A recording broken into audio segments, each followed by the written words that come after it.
Hello my friends and welcome back. Thank you very much for being with me again today. In this video I will discuss something that I think is a kind of a paradox, and I will relate it to another, what I think is another paradox, and I will put them together and I will say what's going on here. And maybe you have the answers for this paradox 1 and 2. So let's go and see what's going on here. We have this article coming from Sputnik, and you can find this article in many news outlets because right now it's very trendy. And this is the title: Deceived and Misrepresented His Heritage. So Representative-elect Santos under fire for Jewish roots claim. So we have here a son of a Brazilian immigrant, a U.S. Representative-elect, Jorge Santos. Okay, he's a Republican from New York City. I'm guessing New York State. Successfully flipped a House seat for the GOP in a November midterm elections to represent parts of Long Island and Queens. Throughout his campaign, the 34-year-old often referred to what he said was his Jewish heritage. Now, they found out that he actually was not Jewish. I think he was caught with a lie. And then he said after it became known that the 34-year-old falsely claimed that he's graduated from New York's college, blah, blah, blah, and his often Jewish lineage is what landed him in further hot water. So he just pretended that he's Jewish. Now, I have a question. This is what he said: I'm Catholic because I learned my maternal family had a Jewish background. I said I was Jewish. Well, let's go with this. Now, this is the paradox that I see in this kind of circumstance. And we are told that anti-Semitism is surging in the United States of America. It's been surging for some time. So it's not something that occurred 3 days ago. So it's been surging. Now, what's anti-Semitism? That means you are attacked based on your heritage, your however you want to call it, as a group, and you are discriminated and you hurt and you insulted and all that, which is not illegal to insult someone, but I'm just saying, anti-Semitism. Now, if you are part of that group that you are afraid that someone will attack you, would you advertise that you belong to that group? I mean, psychologically, you would not, correct? I mean, if you know that people will come and look for you with pitchforks, and torches to get you, right?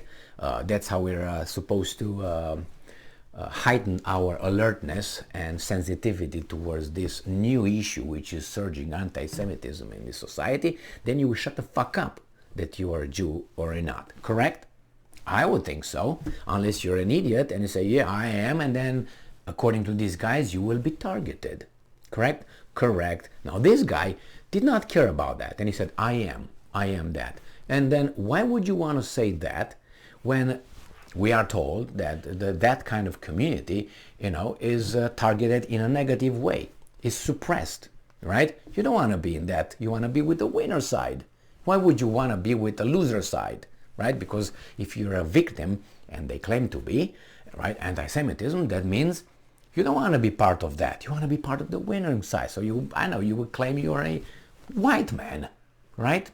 But no, you would not. You would just decide to advertise that you are, to lie, that you are Jewish. Why would you do that? Is it because you want to be a victim? Is it because you are courageous? Or because you think that would benefit you? Now remember, that's Long Island and Queens. People familiar with ethnic distribution in those areas would realize that claiming that you belong to a certain kind of group might get you more votes. Correct? Correct. The problem is he's Republican. The Jewish population is what? 90-some% vote Democrat. So I don't know if that would help him. Anyway, however you want it, we get the point number 2. Why, and that's not poo-poo, okay? Why would you want to identify yourself with a certain group?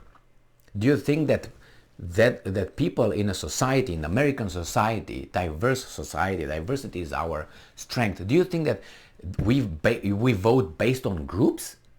membership? No, it can't be. We vote as citizens. We're not going to vote, let's say I'm a Romanian, I'm voting for someone because that person identifies as Romania and is a piece of shit, right? I look at that person's policies and I don't care what heritage. I don't care if it's transgender. I don't care what preference of it's got, right? Size, you know what I mean? I don't care about that. I care about that person's character, right? Be an outstanding individual in the society and be a guy who's going to implement what I think would help me and the society overall. Isn't that the way it should be? I think so. Well, if he changed his story saying that he is a Jew because he hoped that those guys will vote for him, which it seems to help him in that way, then what's going on? That means that group is not that how should I put it, victimized, as they say, otherwise he would keep his mouth shut. And if people would not vote on their membership, group membership, then he would have no advantages. But it seems like that works. So let's say if I'm white, I'm going to vote for a white guy, regardless. And if I'm a, I don't know, black guy, I will vote for a black guy, regardless. Or if I'm a Chinese, I will vote for Chinese. What's going on here? Diversity is our strength? I guess not. All right, so this is the paradox. You want to identify yourself with a losing group, the one that is targeted and is full of anti-Semitism, because you want to win. You can make the point, well, you see, you vote because your group being so victimized, you want to have a representative over there. Well, why would you make noise? I mean, you expose yourself. Are you so courageous? I mean, if things are so bad here. And besides, what do you mean? I thought diversity is our strength. So why would you identify you as a group being, you know, like this, victimized, when we have this beautiful diversity? Oh, it's a goal we have to aspire to? Good luck with that. Now, that gets me to the second paradox. And the second paradox is and these are just observations. We are told that this country, United States of America, hey, let's make another point on the other one. Imagine that the white population of the United States will vote based on the same membership group membership, and say, well, you're not white, sorry. Are you? Okay. Is that how we are supposed to do because they are doing it? And I can tell you the answer to that, no, because you're the oppressor. All right, let's move to the second example. The second example is this. This country is considered by weasels, and they try to instill that in our children's brain and our adult brains, that this country has systemic racism. Systemic, that means the system is built that way, the laws and the departments and the government and all that it's racist, and is racist towards mostly one race. You know that race, right? Well, if that would be the case, all right, well, if that would be the case, why would people of that race immigrate here, come here? It's another paradox. I mean, if you go to a place where you're going to be slaughtered and discriminated and you're going to be a second-class citizen, why do you want to go over there? Doesn't make sense, does it? I know you're going to come with, not you, because you're watching me. So if you watch me, you're not below 86 IQ and you're not an idiot. I know that. Otherwise, you would be gone a long time ago when this video started, and you're still here. Anyway, so thank you. So anyway, what's that paradox? That tells me by people from, let's say, sub-Saharan Africa moving here, or from the Caribbean moving here, don't see it that way. Remember, actions speak louder than words. And then if you say systemic, show me laws, and I will fight them with you. Laws that would just, say this group should not, this group yes. I know some reverse kind of things, and I'm going to use, for instance, affirmative action. And that's another kind of systemic discrimination against one and only group. And that's one, and I can give you another one. Remember now there are some how do you call it, from government policies that, for instance, promote colored or minority businesses. So that's certain kind of money that is distributed from the whole population, particularly to the groups that belong to certain kind of groups. Pam, pam, pam. How do you call that one? You say, well, helping them. Wait a second, what did I do? What did my children do? Nothing. So you caused an injustice by supposedly repairing an injustice then. You're going to create an injustice. I'm not going to see it as justice whatsoever. Why? Because you take from me, I didn't do anything wrong. So how should I see it? Oh, you want me to see it that way? I will not, because I use facts, evidence, and we can talk about them. Anyway, two paradoxes. This guy identifies with a victim group that is going to be by everybody else, it seems, right? A surge in all that. And the other guys are coming here knowing that this country is the most racist country in the world. Well, you know exactly what's going on here, right? That group and the story line about the racist United States, are people racist? Yes, they are. Is it systemic racism? I don't think so.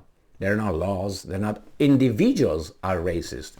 And if an individual, and the racism doesn't go only one direction, from white towards dark, okay? It goes the other way around. Because if you look at the groups, you look, okay, what group in this society has the most power? You say, well, the whites. And how, the wealth. Okay, I don't think so. Why don't you look at the discriminated group that this guy identified with and see how much money per capita they have on average? Look at the East Asians. They have the highest, not the whites. Not the whites. It's the East Asians, Indians, Chinese, Vietnamese. These guys are doing great when they come over here. The systemic racism is not there. Even the guys from Africa, not even, but the guys from Africa or Caribbean that move here are doing much better than the ones that are born here. How come? Is that victimhood mentality? Victimhood mentality? Is that what it is? I mean, I have friends from Caribbean moving here and doing just great. I worked with a person from Africa, and not only one, but that's a person that I know pretty well, and a fantastic person. Hardworking, disciplined, showing up on time, no problems with that. Her family is doing great. And there's just direct examples, because they can tell you a pig can fly, and when you meet the pig and say, come on, shoo shoo, fly, fly, fly, and the fucking pig is like looking, are you crazy? Yeah, exactly. So, I don't know, judge people by individual relationship, okay? Don't judge it by a group. You can, look around, you're not blind, because you're going to make a pattern at a certain time. I mean, you find Romanians and they steal your wallet every time you meet a Romanian. Let's say you have, I'm Romanian, or at least born over there, okay? 9 out of 10 Romanians steal your wallet when you talk to them. Next time when you meet a Romanian, what are you going to do? Take him as a person? I mean, you're dumb as fuck if you do that, right? It's like you have, I don't know, snakes. And, oh, that snake bit me and it's venomous. And then I get, the anti-venom and so on. You're going to touch that again? Because I just take the snake as an individual. I'm exaggerating and all that, but you get the point. Direct experience is more important than what these guys are telling you in general, because they are politically injected and ideologically rotten. So, thank you very much for being here again today. Stay strong, stay smart, look for the truth, and be just.